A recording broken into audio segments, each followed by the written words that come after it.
Oke, ketemu lagi dengan Edwin di channel analisis laporan keuangan. Untuk kali ini saya membahas multi bintang Indonesia, kodenya MLBI.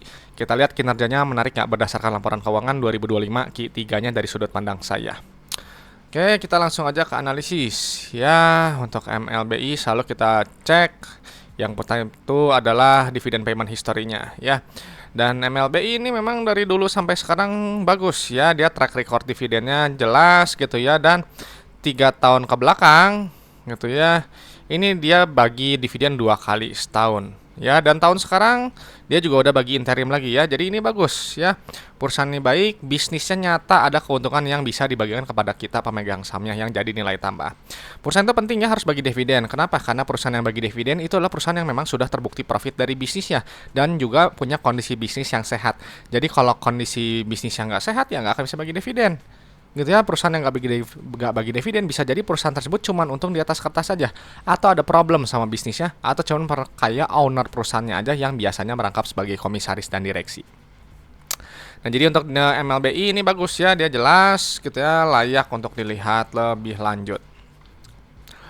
Sebentar. Nah, ya, jadi kalau kita udah lihat ini, langsung kita cek untuk kas tarakas ya. Yang ini nilainya satuannya udah benar, jutaan. Penting kita melihat kas tarakas ya. Kenapa? Karena kas tarakas ini adalah jumlah uang yang ada di dalam dompet perusahaan ya. Uang kas ini punya fungsi untuk bayar operasional usaha, ekspansi usaha, dan juga untuk bayar pinjaman ke bank. Jadi nilainya jangan terlalu sedikit ya. Kalau terlalu sedikit nanti bisa jadi operasional terganggu atau mungkin ketiganya. Dan untuk posisi kas tarakas ini turun kurang lebih 190 miliar ya. Jadi nanti kita detailnya kita cek di laporan arus kas ya. Nah, selanjutnya kita langsung cek ke bagian saldo laba ya. Ini langsung pilih ke saldo laba yang ini nilainya. Penting kenapa harus kita lihat ya, karena saldo laba ini adalah total akumulasi keuntungan yang telah dihasilkan perusahaan dari semenjak perusahaan ini pertama kali berdiri sampai sekarang 2025 Q3. Jadi si MLBI dari dulu pertama kali berdiri sampai sekarang 2025 Q3 itu telah menghasilkan total profitnya itu sebesar 1,2 triliun. Ya, di luar dividen yang telah dibagikan gitu. Jadi kalau ini dividennya ditumpuk lagi gitu, dimasukkan kembali ke saldo laba, pasti nilainya besar sekali. Ya, jadi perusahaan yang baik, saldo labanya positif, dia bisa bagi dividen. Ya, karena kalau saldo labanya negatif atau defisit ya dia akan bisa bagi dividen karena dia rugi melulu ya, dan termasuk kategori perusahaan yang bermasalah buat saya. Jadi kalau perusahaan bermasalah mau harganya naik berkali-kali lipat, saya tidak akan tertarik ya. Selanjutnya kita langsung cek ke bagian ekuitas milik. Ya, ini kita pindahkan dulu angkanya. 16167. Nah, ini kita lihat ya, nih ya. Ini rasio saldo laba terhadap modal awalnya 30,6 ya. Artinya apa? Perusahaan ini telah menghasilkan total profitnya sebesar 30,6 kali modal awalnya di luar dividen. Jadi kalau misalnya teman-teman punya bisnis modal 1 miliar, itu telah menghasilkan total profitnya 30 miliar 600 juta. Ya, di luar dividen, jadi dividen dimasukin lagi, nilainya pasti besar sekali. Ya, jadi ini perusahaan yang bagus, sudah terbukti untung gitu, dan memang harganya secara PBV wajar ya, premium ya, di 9 kali gitu. Jadi kalau perusahaan yang baik gitu ya, nggak heran kalau PBV-nya dia besar nilainya. Selanjutnya cek untuk profitabilitas di laporan laba rugi ya. Kita lihat pendapatan gitu. Kenapa kita harus lihat pendapatan? Karena pendapatannya adalah pos keuangan yang menunjukkan pertumbuhan perusahaan. Ya, jadi untuk melihat perusahaan yang bagus gitu, untuk perusahaan yang bagus, dia biasanya pendapatan cenderung naik ya gitu. Jadi dia bertumbuh gitu. Dan untuk kondisinya si MLBI ya, dia cuma naik 1% ya. Jadi bertumbuhnya sedikit gitu. Nah, jadi kalau pertumbuhan pendapatannya naik, artinya barang atau jasanya itu diminati oleh konsumennya gitu, diminati oleh pasar. Nanti si pendapatan dikurangi oleh harga modal barang atau jasa ya, nanti keluar laba bruto yang ini nilainya kita pindahkan ya. Penting kenapa? Karena laba bruto ini adalah pos keuangan yang menunjukkan pertumbuhan, menunjukkan inti efisiensi perusahaan ya, untuk melihat kemampuan perusahaan menempatkan harga jual barang atau jasanya di atas harga modalnya lewat gross profit margin ya. Jadi ini nilainya 61%. Artinya kalau teman-teman jual satu botol minuman, itu ambil laba kotornya itu 61.000 ya, 39.000-nya itu adalah harga modal barang atau jasanya gitu. Jadi dia bagus ya, ada keunggulan kompetitif produknya. Makanya kita harus mencari perusahaan dengan ya laba bruto setinggi mungkin sesuai dengan sektornya gitu. Karena semakin besar laba bruto nanti dia akan semakin besar laba bersihnya. Nanti laba bruto itu akan dikurangi oleh beban operasional, non operasional dan juga beban pajak ya.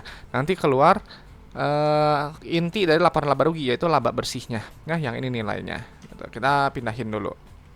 Karena kalau misalnya laba bersih ya itu ya kesimpulannya dari laporan laba rugi ya dia untung atau enggak ya. Dan untuk kinerjanya ini hampir sama-sama aja ya gitu ya, enggak yang terlalu signifikan gitu ya. Tuh turunnya juga cuma 5% gitu untuk laba bersih. Jadi ya so-so lah ya. Nah, tapi menariknya gitu ya si MLBI ini dia dihargai secara pernya gitu ya. Cukup murah ya di bawah 15 di 12,4 kali. Oke. Oke, selanjutnya kita langsung cek ke bagian penerimaan kas ya. Selalu yang pertama kita cek itu adalah penerimaan kas. Yang ini nilainya. Kenapa kita harus lihat penerimaan kas ya? Karena penerimaan kas ini adalah pos keuangan yang menunjukkan jumlah uang yang dibayarkan customer kepada perusahaan. Ya kan perusahaan jual barang tuh, customer bayar. Nah, itu uang yang kita hitung.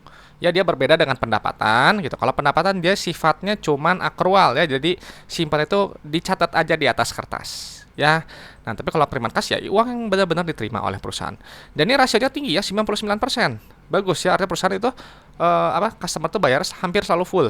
Ya full lah kalau 99%. Jadi teman-teman menjual barang 100 juta, customer bayar 99 juta. 1 jutanya itu berubah dalam bentuk piutang yang harus ditagih oleh perusahaan ya. Jadi bagus ini ya. Jadi si MLBI udah terima uang nih ya 2,3 triliun. Sekarang digunakan untuk bayar supplier, bayar karyawan dan seterusnya operasional. Nanti keluar net CFO-nya positif, lihat tuh. Bagus ya. Nah, kenapa net CFO itu wajib positif? Karena kalau net CFO-nya positif, artinya perusahaan itu dia menghasilkan uang tunai. Jadi bisnisnya itu nggak cuma habis bayar operasional aja, ya uangnya habis hanya untuk bayar karyawan, supplier doang buat apa? Gitu ya. Dan memang untuk kinerja CFO-nya ini agak turun ya dibandingkan dengan periode sebelumnya. Jadi teman-teman harus pikir ya, kalau bisnis itu simpel aja ya, cari yang menghasilkan uang tunai. Buat apa punya usaha yang uang itu hanya habis tadi untuk bayar operasional aja ya, nggak ada uang sisa, artinya kan nggak bisa menikmati apa-apa gitu ya, nggak ada sisanya. Nah, lalu untuk aktivitas investasi atau aktivitas ekspansi usaha ini nilainya negatif ya. Dan kalau misalnya dilihat ini kan memang dia angkanya sama-sama aja ya terlihatnya, berarti perusahaan ya dia nggak, katakanlah nggak berekspansi kalau buat saya ya, cuman dia memelihara aset produktifnya gitu ya, entah permajaan alat gitu atau apalah gitu ya yang berkaitan dengan aset produktifnya. Nah, lalu kita lihat untuk aktivitas pendanaan ini nilainya negatif. Ya, ini baik gitu ya. Kenapa? Karena kalau nilai negatif artinya perusahaan ini ya dia berusaha untuk melunasi pinjamannya. Ya tuh, kalau misal ambil pinjaman dia nilainya positif. Tapi kalau bayar pinjaman dia nilainya negatif. Lihat ya, pinjam 400, bayar 100 525 ya melunasi. Atau dia juga bayar dividen. Tuh, jadi nilainya negatif ya. Dan ini polanya gitu ya.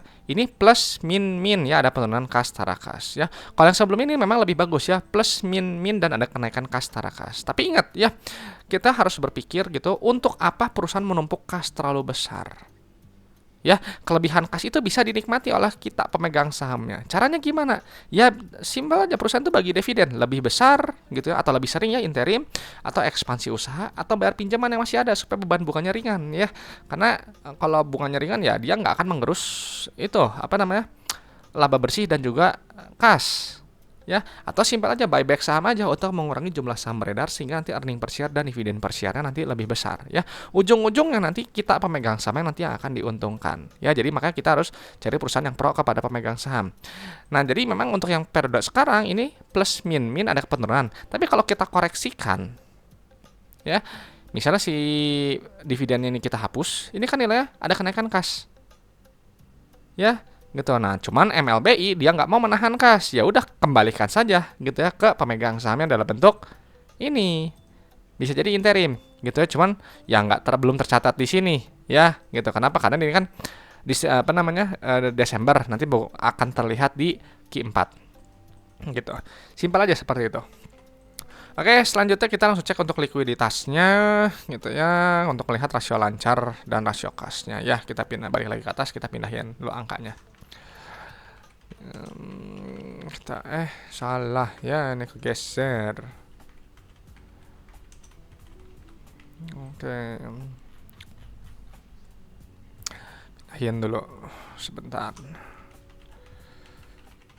Oke ya, dan ini kita lihat ya untuk rasio lancar ini di 0,89 ya, sebenarnya ini terlihat lemah gitu. Kenapa? Karena bisa rasio lancar ya minimal 1,5 kali ya, 1,5 nilainya. Tapi untuk rasio kas ini agak lumayan ya, karena dia sekitar di 0,5 gitu ya. Kenapa? Bagus gitu. Jadi apa namanya ya, dia bisa melunasi gitu ya liabilitasnya dengan apa namanya kastara kasnya gitu ya. Kalau yang rasio lancar dia bisa melunasi liabilitasnya dengan jangka pendek ya, dengan aset lancar ya gitu. Cuman ingat ya, kalau melihat rasio lancar dan rasio kas, jangan sepotong kayak gini. Kita lihat dari laporan arus kasnya.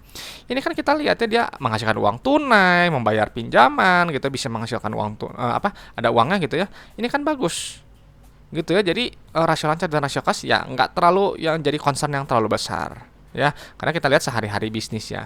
Nah, tapi kalau kita spesifik untuk rasio kas terhadap utang bank jangka pendek gitu ya, utang bank jangka pendeknya mana nih? Nah, yang ini ya, utang bank jangka pendek, kita pindahkan dulu.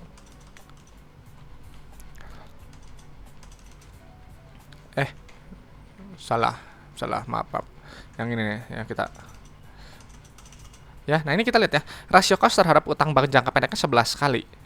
Ya ini bagus sekali gitu ya. Kenapa?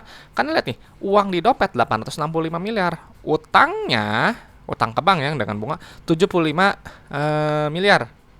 Lunasi aja kan bisa dilunasi langsung. Jadi simpel, gampang gitu ya. Kecil kemungkinan untuk resiko gagal bayar ya, sangat kecil gitu.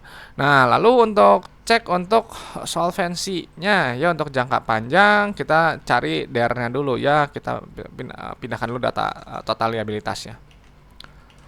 Ini kita lihat ya, ini rasio DR 1,55 ya, terlihat besar gitu. Terlihat besar gitu. Cuman ya kita jangan berpatokan dengan DR, kita harus lihat yang lebih detail itu di long term debt to equity ratio-nya ya. Ini nah, ini nggak ada utang bank.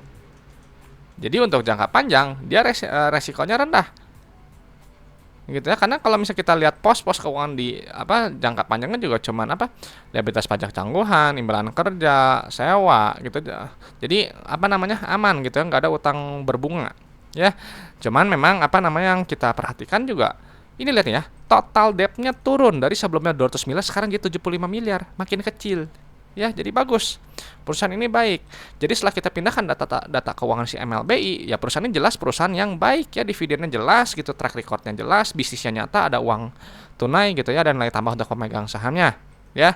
Saldo labanya positif, telah menghasilkan total profitnya 30,6 kali modal awalnya ya. Ini baik sekali ya, dan pantas dihargainya premium ya di PBV 9,25 ya. Namun kalau secara PET cukup murah juga ya, di 12,4 kali.